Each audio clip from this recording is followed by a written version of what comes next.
Hoje nós vamos falar sobre as frases que os narcisistas, as narcisistas falam. Vamos tentar separar, de certa forma, né, as fases do ciclo. Frases que eles falam no love bombing, frases que eles falam e elas falam na desvalorização, depois no descarte, depois no hoovering.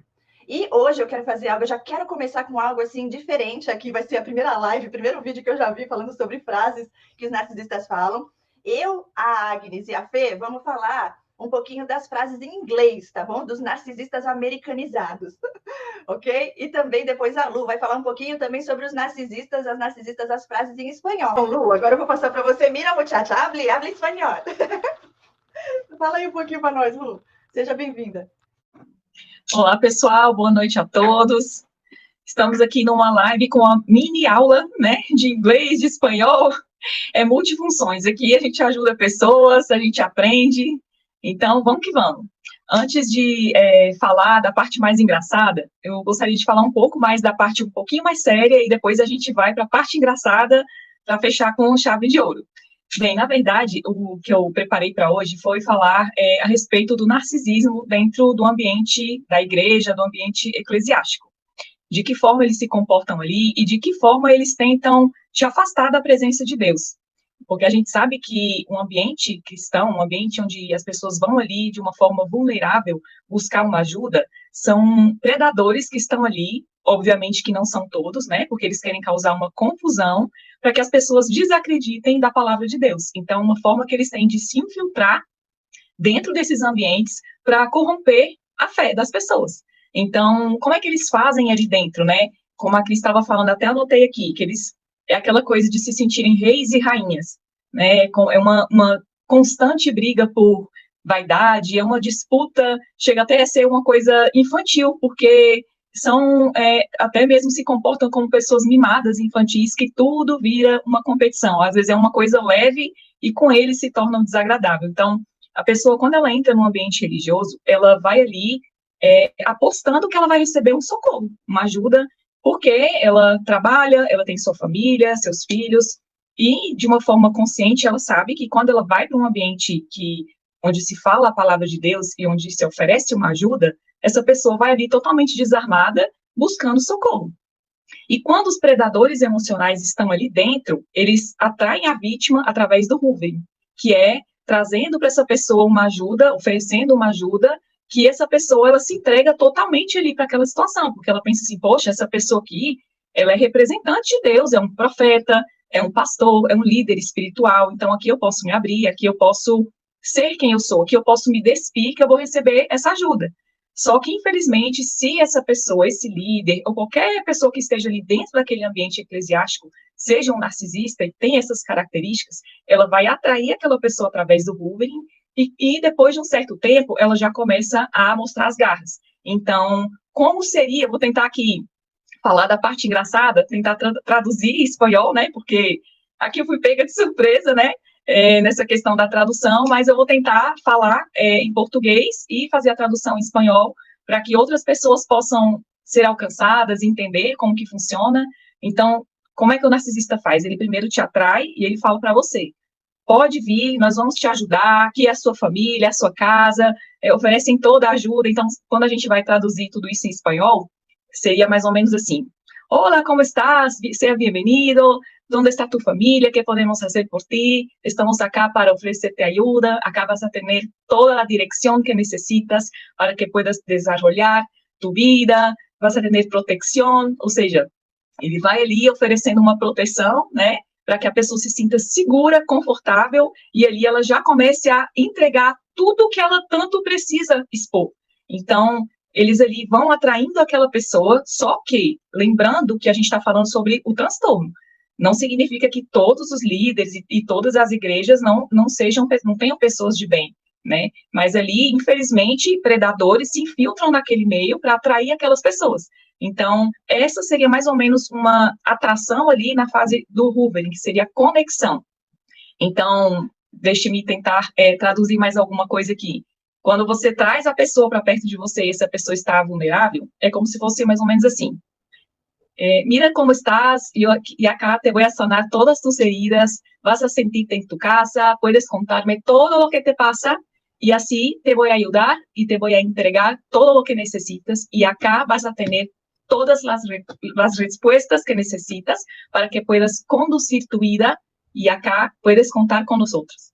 Aí, traduzindo, né? Adorei, que lindo. Eu tô inventando aqui, gente. Estou aqui no modo, como é que fala?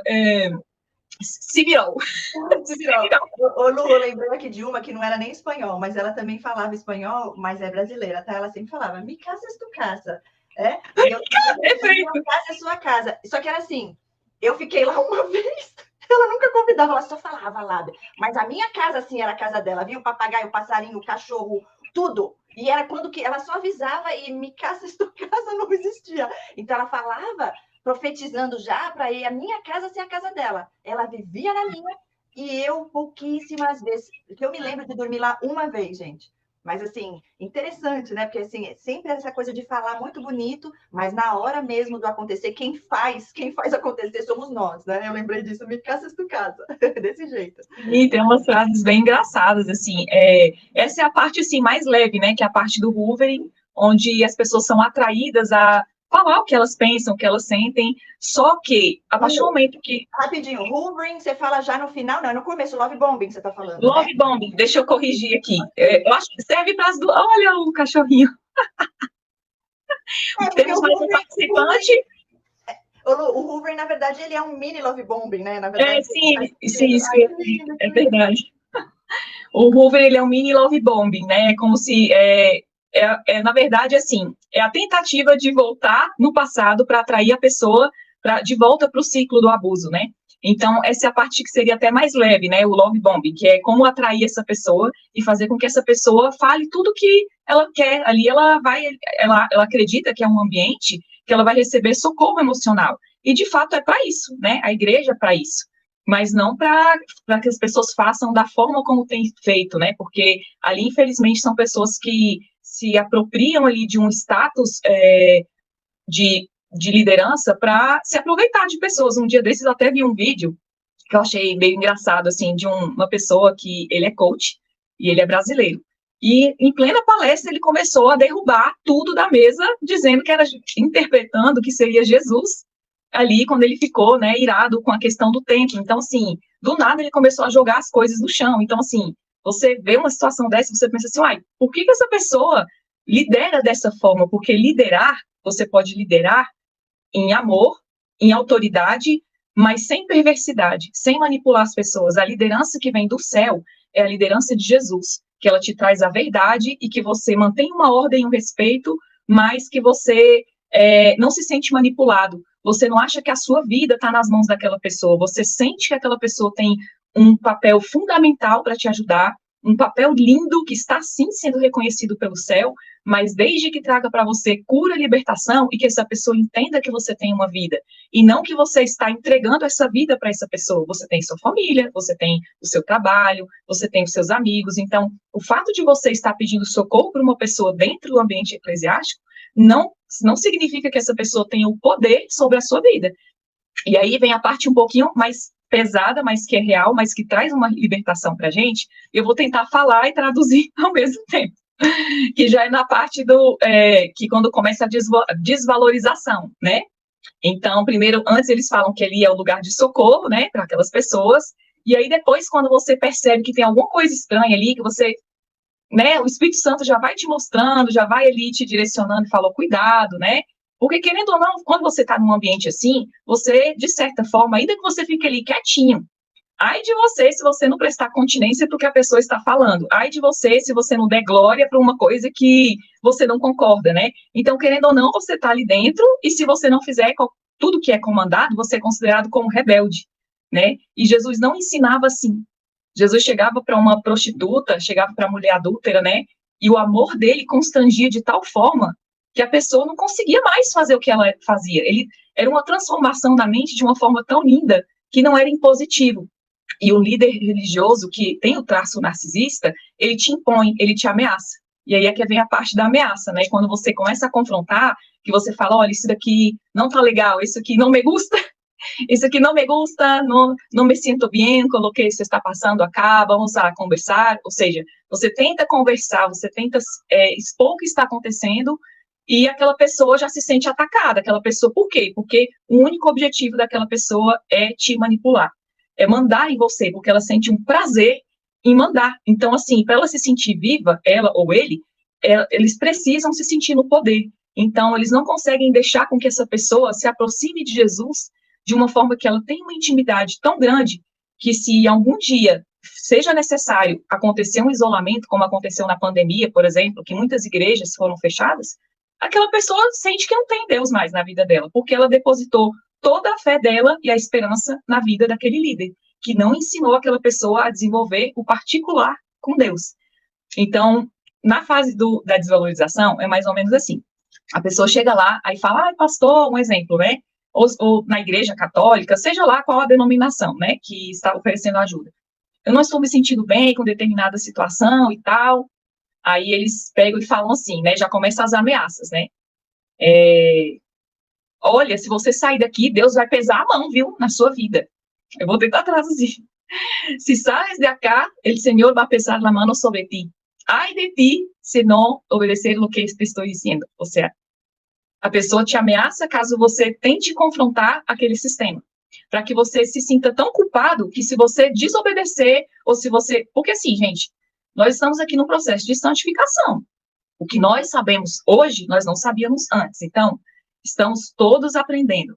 Se estamos todos aprendendo, inevitavelmente a gente vai falhar em várias situações. Só que, se você não consegue ter uma opinião própria e você não consegue expor o que você está sentindo, por que você tem que ser ameaçado? Ou então, se você tenta conversar alguma coisa que você não está se sentindo bem, e essa pessoa já fala, ó, Deus te vai pesar a mão, ou seja, Deus vai pesar a mão sobre você, você já fica com medo. Nossa, mas se eu estou sendo rebelde, né? Ele está dizendo que eu estou sendo rebelde, que eu não posso pensar, eu tenho que ser um robô só porque eu pedi ajuda aqui nesse ambiente, tem alguma coisa errada, né? Você não consegue dialogar, não tem um diálogo saudável, não existe isso.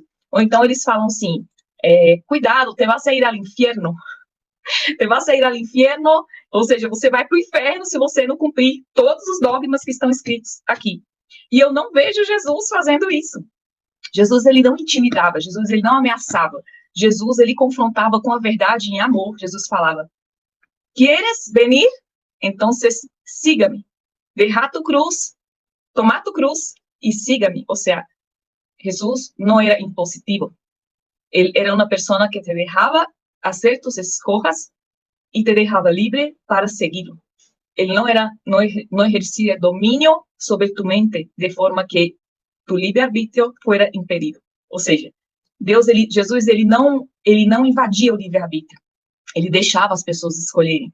Tanto é que o grande problema ali eram os religiosos, porque os religiosos, eles eram tão enraizados, eles tinham tanto prazer na manipulação e no controle, que enquanto eles estavam ali cheios de ódio, né, querendo apedrejar a mulher adúltera, Jesus olhava para aquela situação e, peraí, esperar um ratito, que não tem pecado, que atire a primeira pedra. Ou seja, né, Jesus, ele era contra a religiosidade no sentido do mecanismo, no sentido do controle, da manipulação, porque eram pessoas que usavam os seus dons, muitas vezes, né, os seus cargos para oprimir pessoas, e Jesus libertava, ele não oprimia. Então, uma das coisas era isso, né, agir quando você tenta conversar, quando você tenta expor o seu lado, as pessoas falam que você é rebelde, e, consequentemente, ali, se você não tem um cuidado, existe ali uma divisão, ou seja, é como se o inimigo quisesse mostrar o seguinte, olha, ou você fica no mundão cego, ou se você for para a igreja, eles vão te manipular, você vai entrar ali num cárcere privado, cuidado. Só que Jesus, ele está o tempo inteiro dizendo, se você se conectar comigo, se você aprender quem eu sou de todo o coração, se você conseguir entender a minha mensagem, ninguém vai manipular você. Você vai ter força para olhar e falar assim, não, sem essa pessoa eu consigo sim. Uma das frases que eles falam também, que eu até já conversei muito com a Cris sobre isso. Sem você, sem eu, você não consegue seguir. Ai de você, né, se eu não estiver na sua vida. Ou seja, se mim tu não logras alcançar nada. Se mim, que será de ti se não estou eu? Ou seja, querem ser o centro das atenções. Eles querem ser tudo, eles não acham que você possa fazer novas amizades, que você possa desenvolver o teu potencial. Tudo é sobre eles, ou seja, todo é sobre eles. e tentam amaldiçoar você caso você confronte o sistema. Isso não é rebeldia, gente, isso é amor próprio. Porque se você tem uma vida com Deus, você leva as coisas de Deus a sério, os princípios do Senhor a sério, então você tem uma vida também. Quem deu a vida na cruz por você foi Jesus. Não foi um narcisista, não foi um líder. Então, é lógico que uma autoridade espiritual, ela precisa colocar as coisas em ordem. Mas, olha a diferença de Jesus, olha a diferença de Moisés. Moisés, ele era, além dele ter autoridade, ele era humilde, né? Não humildade no sentido de, olha, façam o que quiserem que eu estou aceitando. Não, mas havia ali um contraste, né? Quando há soberba, acontece o que aconteceu com o rei Nabucodonosor, né? Que Deus, o que aconteceu com o rei Nabucodonosor? Deus teve que levar ele para o pasto para ele aprender a ter humildade. E o contraste de Davi, Deus tirou Davi do pasto e levou para o reinado. Por quê? Porque Davi era um homem segundo o coração de Deus, ele tinha humildade. Então, assim, infelizmente, em muitos lugares estão distorcendo a palavra de Deus, estão ali usando em benefício próprio para extorquir. Às vezes a pessoa não tem condições de ajudar, por exemplo, o tanto que é requerido. Às vezes a pessoa já ajuda com dízimo, com oferta, mas se você não der a sua casa, se você não der o seu carro, se você não der todo o seu salário, aí você já é ameaçado, né? Então, é muito importante a gente estar sempre ligado com Jesus, lembrar que ele sempre nos orientou a sempre orar uns pelos outros e jamais se curvar a um jugo de escravidão, né? Então, é essa mensagem, um pouco de seriedade com um pouco de brincadeira, mas que tudo isso é uma grande verdade, né? E tem muitas pessoas passando por isso, muitas pessoas que simplesmente nem frequentam mais a igreja porque estão se sentindo excluídas, né? Julgadas, excluídas, isso é muito sério, né? Então, que o inimigo não venha a vencer no sentido de isolar, né? E no sentido de dizer que sem a igreja, aquela igreja determinada que não está cumprindo os princípios de Deus, você não consegue. Você consegue, né? Porque Deus, ele tem inúmeras igrejas, né? Em Apocalipse fala de várias igrejas.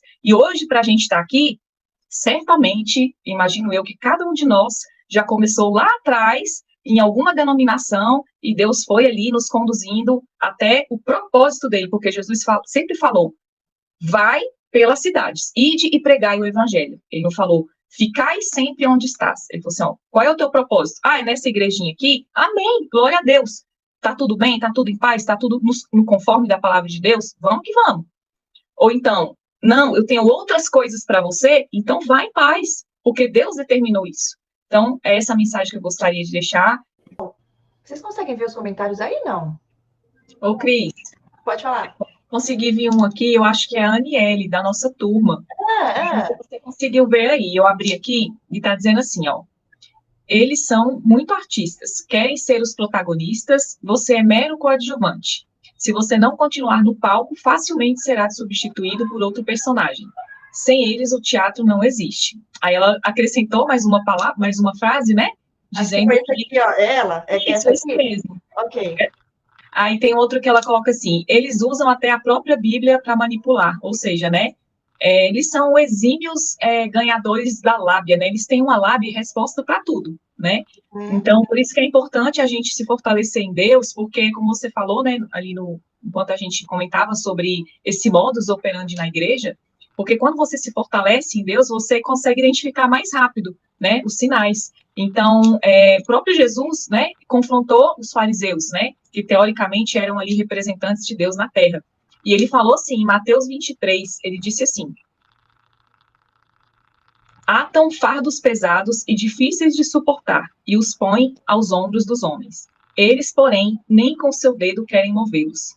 E ele ainda acrescenta assim, mas ai de vós, escribas e fariseus hipócritas, pois que fechais aos homens o reino dos céus, e nem vós entrais, nem deixais entrar aos que estão entrando. Então, e ao mesmo tempo, eles ainda tentam matar o ministério dos verdadeiros profetas, né? Porque existem, assim como existem os falsos, existem os verdadeiros. Então, assim, tudo isso, de fato, Deus está vendo, né? Ele está analisando. A gente precisa estar atento a essas coisas e se fortalecer para que a gente não seja enganado, né? A palavra também fala sobre o lobo em pele de cordeiro. Então, o conhecimento, ele liberta. E o perdão, ele é necessário. Mas você também precisa se proteger, porque perdoar não necessariamente significa você ter que conviver se a pessoa continua te machucando. E aí a gente consegue sair dessa ciclo de vitimização, né? Porque de um ferir o outro e a gente vai conseguindo se libertar de tudo isso. Verdade, verdade. Olha só, esse comentário também achei bem interessante. Gente, é tudo na hora perfeita de Deus, tá? Eu sei que dá aquela coisa, caramba, tanto tempo que eu perdi. Se eu tivesse visto, não é se tivesse visto, não é antes, não é cedo, não é tarde, é na hora perfeita de Deus.